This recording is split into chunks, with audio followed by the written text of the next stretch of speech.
제가 이스라엘 오래전에 방문하면서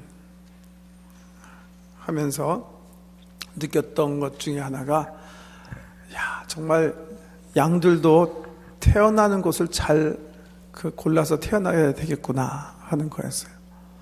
제가 정말 깜짝 놀랐던 게, 양떼들이 이렇게 보니까 야산 같은 그 광야산이죠. 흑산 그 중턱에 이렇게 가는데요, 풀이 하나도 없는 거예요, 풀이. 근데 얘네들이 왜 그 중간으로 이렇게 걸어가나 봤더니 한 일렬 정도로 쫙 가는데요, 그 앞에 양이 가는데 바로 이렇게 풀이 나 있는 거예요, 풀이. 그래서 그 풀 먹기 위해서 계속 앞 양이 먹으면서 가니까 뒤에 양들도 쫓아가면서 그 풀 옆에 남은 거 조금씩 뜯어먹는. 보통 우리 캐나다에서 뭐 양떼나 소떼 키우는 거 보면 완전히 정말 초원 아닙니까? 초원.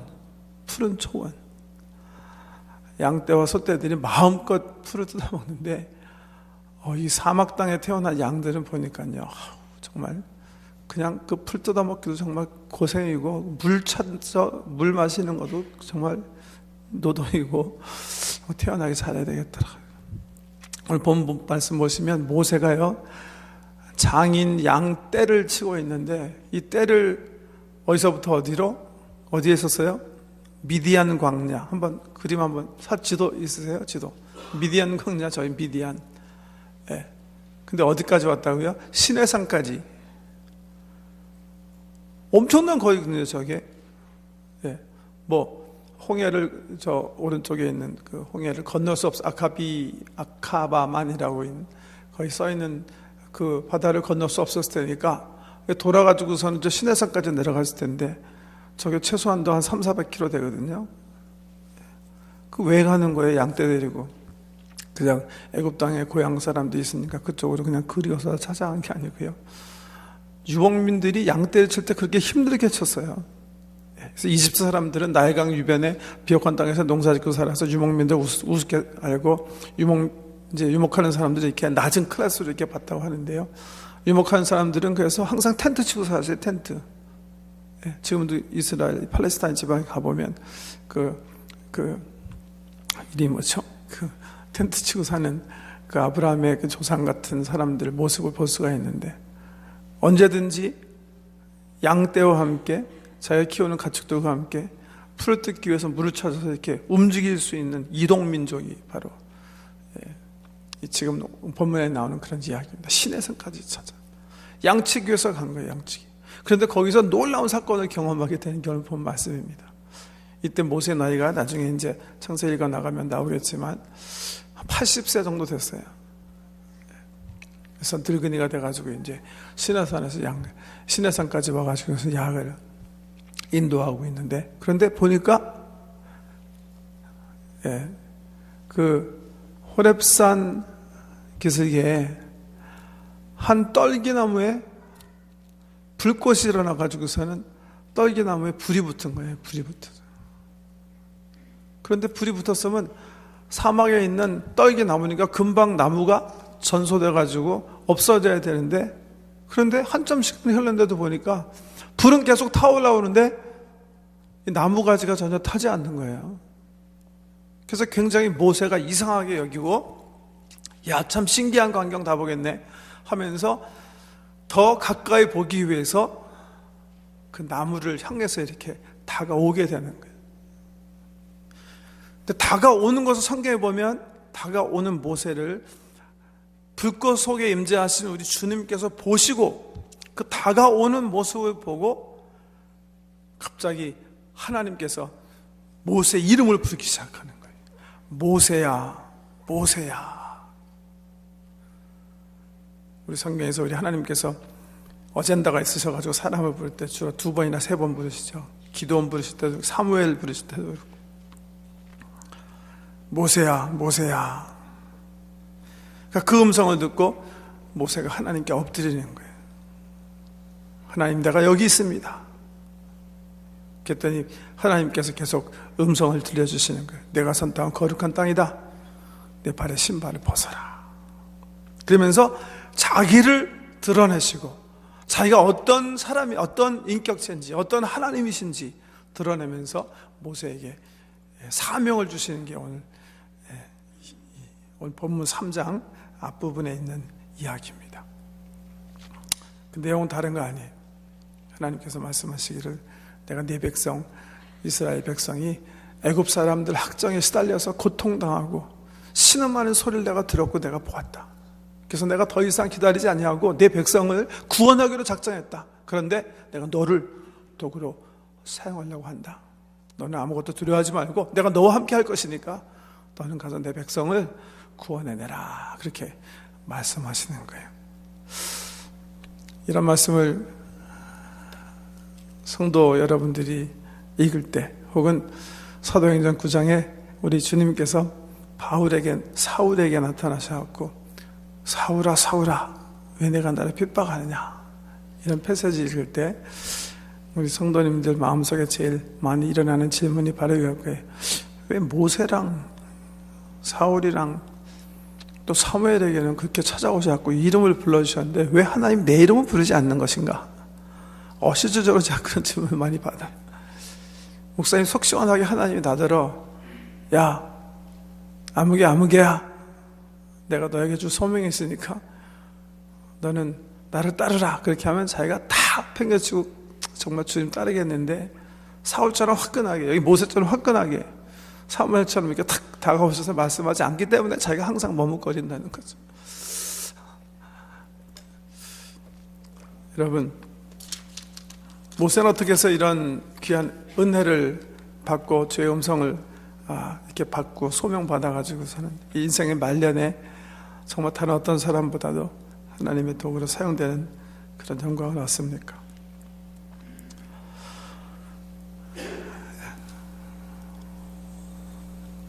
제 생각에는요, 모세는 하나님께서 다가오셔서 말씀을 하실 때 들을 수 있는 그 마음이 준비된 것 같아요.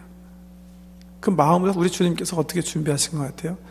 저는 그게 바로 모세를 하나님께서 부르신 광야 40년이라고 생각해요.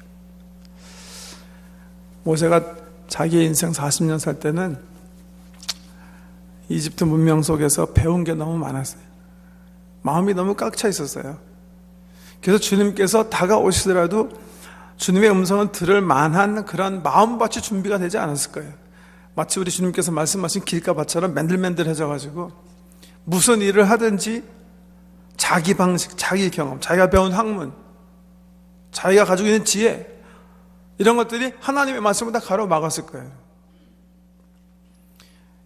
이집트 제국의 서자였지만 입양된 사람이지만 왕자로 살았기 때문에 해야 할 일, 걱정해야 될 일 수도 없이 많았을 거예요. 지켜야 할 법도, 그 미래에 대한 고민. 어떻게 보면 이 모세의 마음은요, 우리 주님께서 말한 그런 돌짝 가시덤불을 가득 채웠을지 몰라요. 근데 그런 마음 상태를 가지고서는 하나님의 음성을 들을 수가 없고, 그런 마음밭을 가지고는 하나님의 말씀이 뿌려지더라도 하나님의 말씀을 잉태할 수 없는 거예요. 그런 의미에서 모세를 광야로 부르셔서 40년 아무것도 없는 베른랜드 그런 곳에 두면서 양떼를 치게 하셨을 때는 하나님께서 그 기간을 그냥 헛되이 보내게 하지 아니하시고 이 모세의 마음의 밭을 일구는 그런 시간으로 사용했을 것이다. 저는 그렇게 생각해요. 토마스는 멋진 말처럼 여러분 하나님은요, 하나님의 말씀을 아끼시는 분이 아니세요. 하나님은 지금도 수 없는 말씀의 씨앗들을 우리를 향해서 던지고 계세요. 우리가 그 말씀을 받지 못하는 이유는 뭐예요? 우리 마음이 너무나 차있기 때문에 그래요. 마음이 경작되어지지 않기 때문에 그래요. 밭의 비유가 바로 우리 주님께서 말씀하시는 밭의 비유가 바로 그 사실을 우리에게 일러주시기 위해서 말씀하신 아주 중요한 비유예요. 우리는 너무나 많이 우리 어젠다를 가지고 우리 마음을 채우고 산단 말이죠. 주님께서 말씀을 하시더라도 아무리 많은 말씀을 던지시더라도 이미 우리 마음이 너무나 차있기 때문에 그 말씀을 수용하지 못하는 거죠. 지금이라도 여러분 눈을 감고 한번 생각해 보세요. 내 마음에 지금 어떤 생각들이 들어가 있나. 정말 3분, 5분 넘기지 않고 우리 생각이 너무나 많이 우리의 어젠다를 가득 찼다는 것을 우리 각 사람 경험할 수 있을 거예요. 그래서 정말 주님의 말씀, 주님과의 교제, 그 주님의 현현하심을 갈망하기 원하시면 때로는 삶의 현장에서 우리 예수님이 하셨던 것처럼 의도적 광야를 만드시는 게 굉장히 중요해요. 예. 그래서 기회가 되시면 아무리 바쁜 이민 삶이지만 우리 교회에서 예를 들면 뭐 수양회를 한다. 그러면 그냥 가족 휴가만 가지 마시고 산에 한번 올라가셔서 여기 세상의 일들 좀 잊으시고 우리 예수님께서 사역하시기 전에 40일 동안 그 사막에 나가서 하나님과의 교제를 갈망하셨던 것처럼 모든 것을 좀 내려놓으시고 광야를 찾는 게 참 중요하다. 저는 그렇게 생각해요. 우리 젊은이들이 자기 삶의 변화에 대해서 간증하는 거 보면 거의 정말 많은 우리 학생들이요 수양에 가서 은혜 받아요. 또 선교 가서 은혜 받아요. 일단 세상을 떠나서 자기가 지금 자기를 어큐파이 하고 있는, 점령하고 있는 좀 세상을 떠나가지고 주님과 할 때요 비로소 자기 영혼이 이렇게 좀 이렇게 잠재워졌을 때 하나님께서 자기와 항상 함께 하신 것을 그냥 경험하는 거예요. 여기 있던 여기는 내 삶 속에서 없었던 하나님이 갑자기 출현하시는 게 아니라 내 마음이 비로소 이렇게 좀 그 골방이 되었을 때 하나님께서 나와 함께 하시고 하나님께서 나에게 말씀하시는 게 비로소 비로소 깨달아지는, 비로소 느껴지고 경험되어진다는 거죠.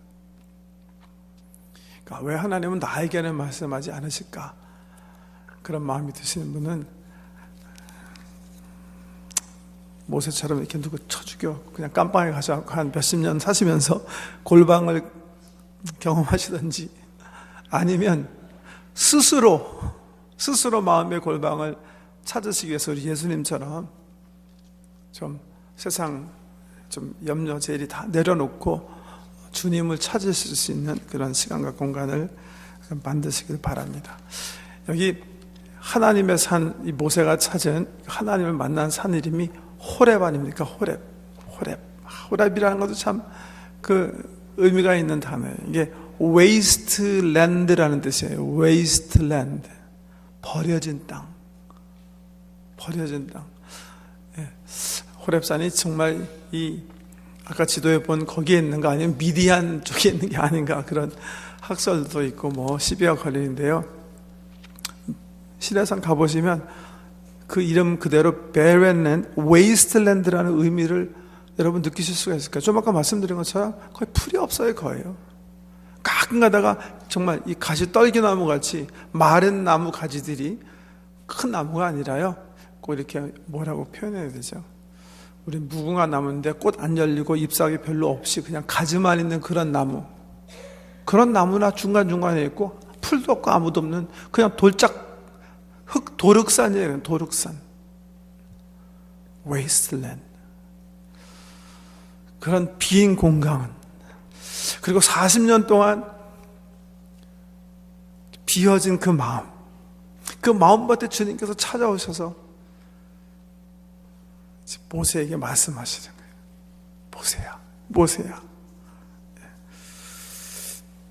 이게 재밌는 그 말씀을 주님께서 하시죠. 내가 선 땅은 거룩한 땅이다. 호렙산이 거룩해요?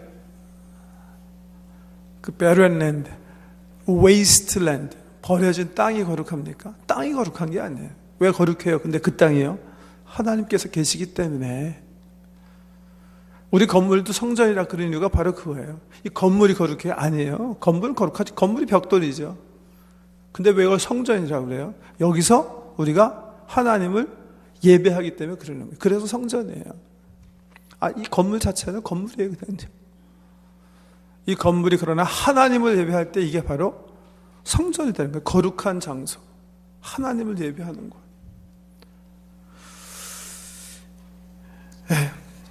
첫 번째 부분, 우리 주님께서 그를 부르시는 그런 모습이 기록이 되어 있고, 그 다음에 좀 읽어내려다가 보면, 이제 모세에게 이제 하나님께서 사명을 주시는데, 이 본문의 후반부는 모세가 하나님께서 부르시는 그 소명에 어떻게 반응하는가가 이제 초점이에요. 어떻게 반응하는가 이제 13절 말씀부터 한번 읽어보겠습니다.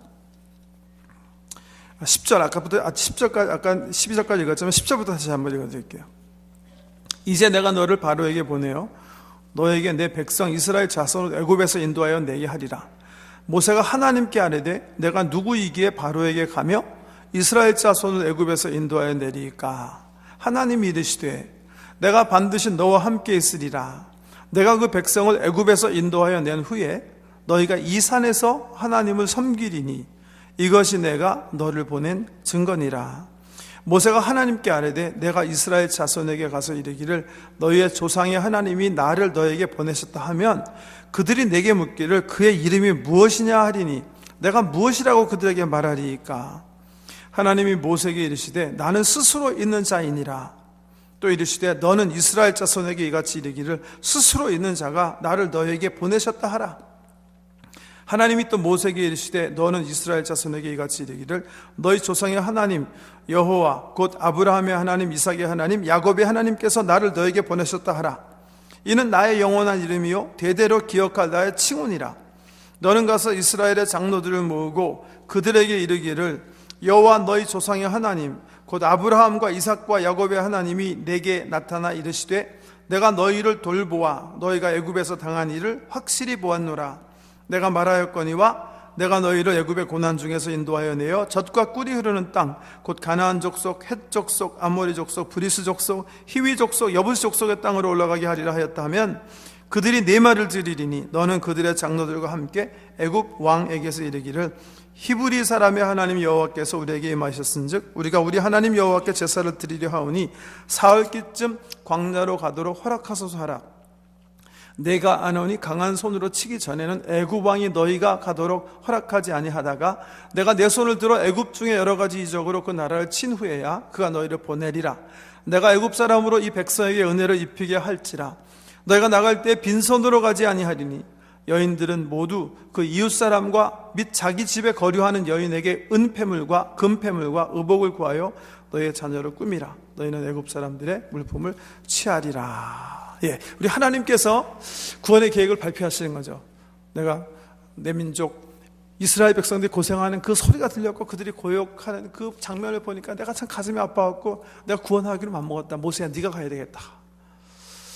근데 모세가 뭐라고 반응하는 거예요? 한마디로 얘기하면 no. 안 됩니다. 하나님 나는 못합니다. 하나님께서 왜 못하냐? 내가 너와 함께 하는데 걱정하지 마라. 너는 할 수 있다. 왜냐하면 너는 능력이 없지만 내가 함께 하는 게 아니냐. 걱정하지 말아라. 내가 이런 계획을 세웠다. 사실은 그냥 사람만 너는 인도할 게 아니라 너희 백성들은 이집트 사람들의 금은 그들의 물품도 가지고 떠나게 내가 다 계획을 짜놨다. 너는 할 수 있다. 근데 모세는 no. 못합니다. 그런 중에 모세가 이렇게 묻죠. 사람들이 아니 하나님 내가 우리 이스라엘 백성에게 히브리 사람들에게 가서 하나님이 나에게 나타났다고 하면 누가 날 믿겠습니까? 하나님 내가 뭐라고 얘기해야 됩니까? 그러니까 하나님께서 자기 소개하는 그런 장면이 있죠. 사람들에게 그렇게 얘기하라. 아브라함의 하나님, 이삭의 하나님, 야곱의 하나님이 나에게 나타나셨는데 그분의 이름이 I am that I am. I am 이라는 분이 나타나서 나에게 너에게 말했다고 그렇게 얘기해라. 그래서 하나님께서 자기의 이름을 이렇게 드는 야훼라는 이름이에요. I am who am 이라는 단어. I am who am. 그러면서 who am, I am이 너를 샌드했다고 해라. 이렇게 얘기하면서 2번 당신의 이름을 말씀하세요. I am. 하나님이 어떤 분인가. 우리 신학자들이 말하는 데 있어서 아주 중요한 이름이죠. 나는 스스로 있는 자다. 이게 우리 피조물에 대한 선언이기도 하죠. 그렇기 때문에 어떤 선언이에요? 이 세상에는 스스로 있는 사람은 아무도 없죠. 우리가 존재할 수 있는 이유는 스스로 있는 사람이 하기 때문에 존재하는 거예요. 우린 종속적으로 존재한다는 얘기죠. 하나님만 스스로 존재하는 거예요. 그래서 하나님이 어떤 존재인가 물어보면 여기 출애굽기 3장 14절 근거로 해서 ground of being이다. 존재의 근원자 되신 분이다. ground of being이다. 그렇게도 표현하는 거예요. 하나님은 존재의 그 근본이시다. 하나님만 스스로 존재하신다. 스스로 존재할 수 있는 능력을 가지고 계시다. 속성을 가지고 계시다. 모든 다른 존재하는 것들은 뭐예요? 하나님이 있기 때문에 존재하는 거예요. 하나님이 없으면 그냥 박삭한다는 거죠. 우리는 그러니까 종속적인 존재, 스스로 존재할 수 없는 그런 존재다 하는 것을 우리 주님께서 나타나세요. 창세기에 이 하나님에 대한 자기 자신을 드러내면 굉장히 중요한 의미가 있어요. 골로새서 1장에서 바울 선생님도 이 말씀의 묵상한 가운데 우리에게 모든 것이 하나님을 통해서 존재한다. 하나님은 모든 존재의 근본이다. 반복해서 가르쳐 주시는데요. 창세기에 주로 보면 하나님은 주로 엘샤다이, 엘로힘, 나는 전능자다, 나는 힘이 있다, 능력이 있다 이렇게 하시는데 출애굽기에서는 아주 더 그냥 엄청난 자기 이름을 밝히시면서 창조주 하나님이 어떤 분이신가 그 위용을 드러내십니다. I am who am. I am the ground of being. 나는 그 모든 존재하는 것들의 근원이다. 이렇게 자기 자신을 밝히세요. 그렇지만 이 후반부의 내용의 중요한 그 포인트는 하나님께서 자기를 드러내시고 얼마나 능력 있으시고 정말 그런 하나님이신가 말하시는 이유는 딱 이유는 딱 하나예요. 왜? 모세가 안 가려고 그러기 때문에. 여러분 이게 아이러니죠? 엄청나게 모세가 변해있지 않습니까? 그죠? 모세가 우리 전정에서 봤을 때는 어땠어요? 내가 할 수 있다. 아니 저놈이 우리 민족을 치다니 내가 내 손으로 내가 처리하겠다. 자기 스스로 구원할 수 있다고 생각했던 게 우리 모세의 모습이었는데요. 여기 이 3장에 와서 보니까 모세가 정말 너무 변해 있는 거예요. I can't. 난 할 수 없습니다. 그래서 이게 어떤 문학적인 아이러니예요. 이상에서는 Yes I can. 그러니까 하나님이 No you can. 너 못해. 그 광야 학교에 입학시켰어. 광야 학교에 입학해가지고 한 40년 동안 직사에 고생하고 다 털리고 이제는 옛날에 가지고 있던 이집트 문화 속에서 받았던 교육이나 힘이나 능력이나 왕자의 지위나 이런 거 하나도 다 없어졌을 때 주님께서 나타나셨어요. 야 일하러 가자. 당연히 모세가 옛날 생각하고 I can't. 나는 못합니다. 그러니까 오히려 주님이 No, yes you can. 그게 출애굽기에서 지금 우리가 볼 수 있는 아이러니예요.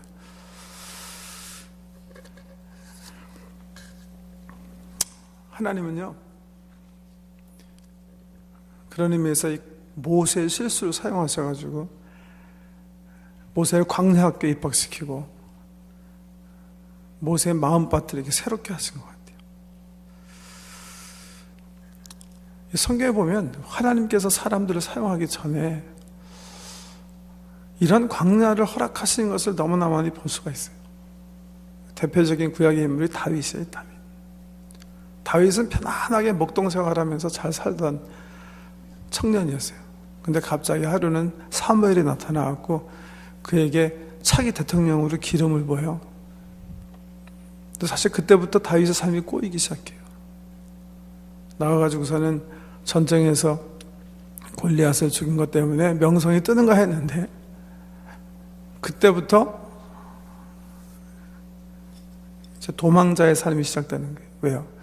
사울이 그 좁은 땅덩어리, 사막 땅덩어리에서 군대를 데리고 이 다윗을 죽이기 위해서 죽기 살리기로 쫓아오는 거예요. 그래서 10년 동안 광야에 살아요. 이토굴 저토굴 도망다니다 너무 힘이 드니까 그냥 골리앗 나라에 가서 망명생활 하잖아요. 언제까지? 다윗이 죽을 때까지요. 이렇게 광야를 하나님께서 이렇게 예비할 때가 많은 거예요. 신학의 대표적인 인물은 저는 베드로라고 생각해요. 참 이상해요. 예수님께서 십자가 지시는 것을 예고하시고 얘들아 내가 이제 십자가에서 이제 이제 유대 종교 지도자들이 나를 잡아서 죽이게 될 것이다. 그런데 너희가 나를 다 떠나게 될 것이다. 배반하게 될 것이다. 이렇게 예언하시니까 베드로가 그 말을 듣고 흥분해가지고 앞에 나와가지고 얘기하죠. 주님, 얘들은 다 배반할지 모르지만 저는 절대 주님 배반하지 않습니다. 저는 주님 끝까지 따라갈 수 있습니다. 딱 고백해요. 그때 주님이 그 고백을 얼마나 고맙게 생각하셨어요.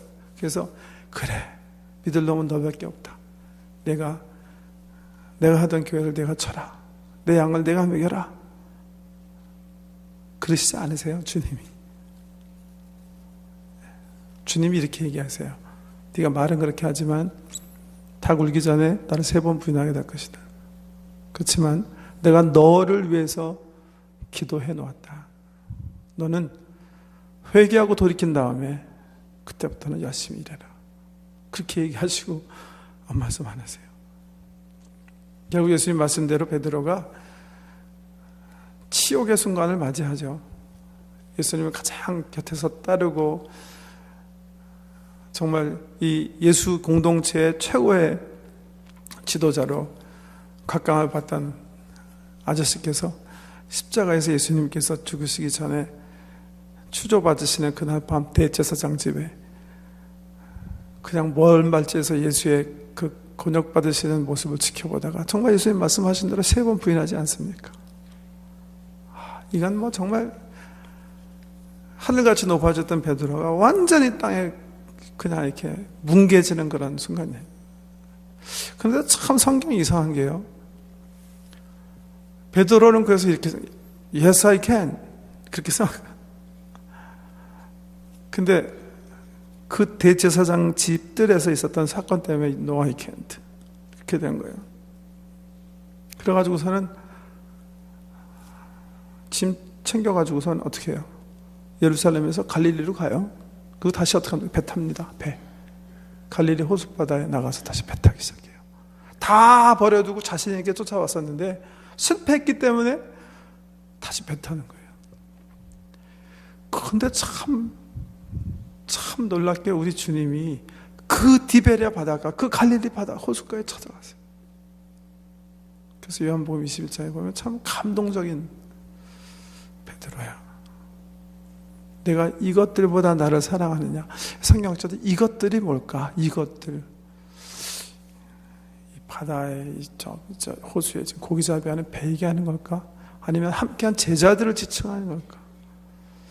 그래서 베드로가 주님, 얘들은 다 버리더라도 나만은 그 고백을 상기시키면서 주께서 물어보시는 걸까? 작자들이 연구들을 하는데요. 다 망가져가지고선 정말 No, I can't 그렇게 된 그 베드로에게 찾아와서 주님이 그때 비로소 얘기하시는 거예요. 내 양떼를 쳐라. 네가 내 양떼를 먹여라. 그렇게 3번. 그때 커미션이야. 다 이렇게 밟으셔가지고 여러분, 하나님께서 사람을 사용하실 때 사용하실 수 있는 사람이 있고 사용하실 수 없는 사람이 있어요. 당신의 영광을 위해서 하나님을 사용하실 때 우리 성경에 보면 사용하실 수 있는 사람이 있고 하실 수 없는 사람이 있어요. 어떤 사람 사용하시고 어떤 사람 사용하지 못하세요?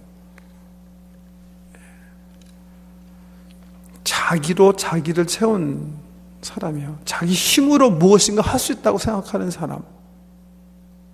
자기가 지식이 있기 때문에 뭔가 할 수 있다고 생각하는 사람.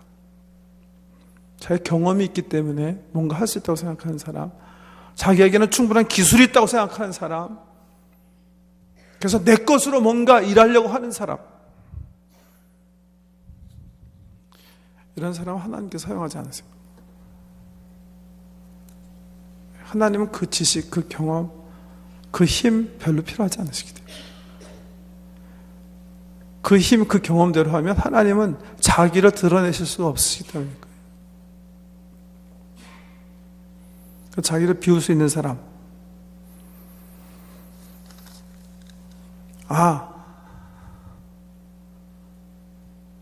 주님은 주님의 일을 하시기 위해서 나 없어도 하실 수 있다 라고 고백하는 그런 사람,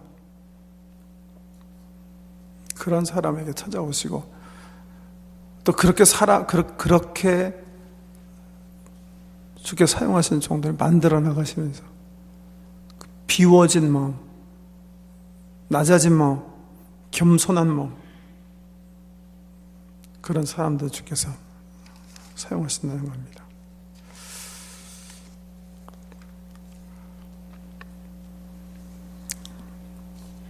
어떤 사람이 나방이 번데기에서 이렇게 나오는 모습을 이렇게 보는데요. 너무 수고를 하는 거예요. 조그만 구멍으로 그냥 그 번데기 집을 깨고서는 막 나방이 막 죽으림을 다해서 나오는데 너무 불쌍해 보여가지고 그 번데기의 끝을 이렇게 가위로 탁 잘라준 거예요. 그래서 쉽게 나방이 밖으로 나오게. 그래서 자기가 도와준 줄 알고 이렇게 가만히 봤더니 이 나방이요, 다른 나방처럼 날지를 못하더래요. 그래서 이 찰스 코원이라는 여사가 나중에 그런 깨달음을 얻게 됐다는데, 이 사람도 곤충학자인데요. 나방이 자기의 몸뚱아리를 날개를 사용해서 날 수 있기 위해서는 반드시 번데기 속에 있을 때 그 조그만 구멍을 깨고 나오는 그 필사의 노력이 있어야 된다. 그게 힘든 과정이지만 계속 날갯질하면서 그 애벌레집, 이 번데기를 갖다가 구멍을 넓히면서 계속 오랜 시간 걸려서 자기 날개의 힘을 키워야 밖에 나왔을 때 비로소 자기 몸뚱아리를 공중에 올려서 날 수 있다는 그런 깨달음을 얻었다는 거예요. 하나님께서 우리 삶에 관계의 사막을 허락하실 때도 있고 환경적인 사막을 허락하실 때도 있고 육체적인 사막을 허락하실 때도 있어요. 그것 때문에 너무 좌절하지 마세요. 아마 하나님께서 우리 성도를 너무 사랑하시기 때문에, 그리고 더 큰 그런 그릇으로 하나님께서 사용하시기 위해서 마치 욥처럼 내가 연단 받은 후에 정금처럼 나오리라, 그렇게 정금처럼 우리 하나님께서 사용하기 위해서 그런 고난을 주셨다고 생각하시고, 그 고난을 통해서 하나님께서 이루고자 하시는 그 귀한 은총을 사모하시면서 모세처럼, 다윗처럼, 베드로처럼 정기 사용받는 여러분 되시길 주 이름으로 축복합니다. 잠시 말씀 생각하면서 이 말씀이 우리 삶 속에서는 어떻게 경험되어졌는가 좀 고백하는 시간을 갖도록 하겠습니다. 우리 기도하면서 말씀을 묵상하도록 하겠습니다. 2, 3분 동안만 우리 통성으로 함께 기도하기 원합니다.